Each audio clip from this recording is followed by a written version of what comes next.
ভারত ও চীন বর্তমানে এশিয়ার দুটি প্রধান পরাশক্তি। চীন তার প্রযুক্তিগত উন্নয়নের মাধ্যমে বিশ্বকে চ্যালেঞ্জ জানাচ্ছে, আর ভারত তাদের বিপুল জনসংখ্যাকে জনশক্তিতে রূপান্তরিত করে দ্রুত অগ্রসর হচ্ছে। তবে এশিয়ার এই দুই শক্তির উন্নয়ন যেন মেনে নিতে পারছে না আধুনিক বিশ্বের শীর্ষস্থান দখল করে রাখা পশ্চিমা দেশগুলো। চেষ্টা করছে ভারত চীন সম্পর্কের মধ্যে সংঘাত উস্কে দিয়ে নিজেদের স্বার্থসিদ্ধির। বিস্তারিত শিহাব ইসলামের ডেস্ক রিপোর্টে।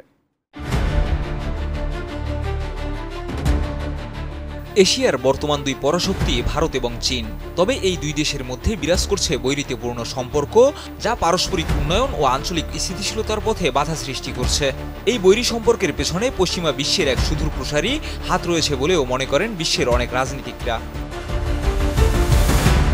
ভারতে প্রায় ২০০ বছর শাসন করার পর ব্রিটিশরা কাশ্মীরকে এমনভাবে বিভক্ত করে রেখে যায় যাতে ভারত ও পাকিস্তানের মধ্যে সংঘাত অনিবার্য হয়ে ওঠে।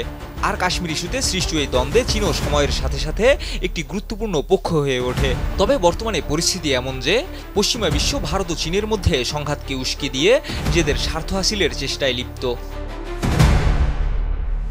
রাশিয়ার পররাষ্ট্রমন্ত্রী সের্গেই ল্যাভরভ দাবি করেছেন, ভারত ও চীনের মধ্যে সংঘর্ষ বাঁধিয়ে তা থেকে ফায়দা লুটতে চাইছে পশ্চিমা বিশ্ব।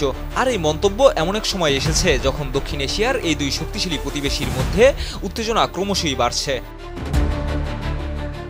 ল্যাভরভ জানিয়েছেন, পশ্চিমা দেশগুলো এশিয়া প্রশান্ত মহাসাগরীয় অঞ্চলে চীনা বিরোধী মনোভাব বাড়ানোর চেষ্টা করছে। এর অংশ হিসেবে তারা এই অঞ্চলকে ইন্দো প্রশান্ত মহাসাগরীয় অঞ্চল বলে উল্লেখ করছে। টানা সপ্তমবারের মতো বেস্ট টিস্যু পেপার ব্র্যান্ড হিসেবে স্বীকৃতি পেয়েছে বসুন্ধরা টিস্যু। রুশ বার্তা সংস্থা তাসের বরাতে জানা যায়, ল্যাভরভ দাবি করেছেন, এই পরিকল্পনা পশ্চিমাদের ভারত এবং চীনের মধ্যে বিরোধ আরও তীব্র করার ষড়যন্ত্র। তিনি বলেন, চীন ও ভারত রাশিয়ার ঘনিষ্ঠ বন্ধু, তবে দুই দেশের মধ্যে সংঘাত বাঁধিয়ে আঞ্চলিক প্রভাব বিস্তারের চেষ্টা করছে পশ্চিমা শক্তি। ল্যাভরভ আরও দাবি করেন, দক্ষিণ পূর্ব এশিয়ার 10 দেশের গোষ্ঠী আসিয়ানের ভূমিকাকেও দুর্বল করার জন্য পশ্চিমারা সক্রিয়। তিনি বলেন, বিশ্বের অন্যান্য অঞ্চলের মতো এশিয়াতেও তারা গুরুত্বপূর্ণ ভূমিকা পালন করতে চায়।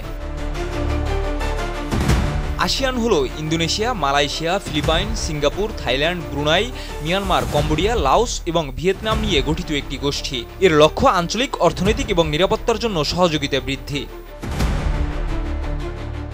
রুশ পররাষ্ট্রমন্ত্রী বলেন, চীনের আঞ্চলিক প্রভাব এবং ভারতের অর্থনৈতিক উন্নতি পশ্চিমা বিশ্বের জন্য উদ্বেগের বিষয়। দুই প্রতিবেশী রাষ্ট্রকে সংঘাতের মুখোমুখি দাঁড় করিয়ে তারা এশিয়ার বাকি দেশগুলোকে নিজেদের স্বার্থে ব্যবহার করতে চায়। শিহাব ইসলাম, এটিএন নিউজ।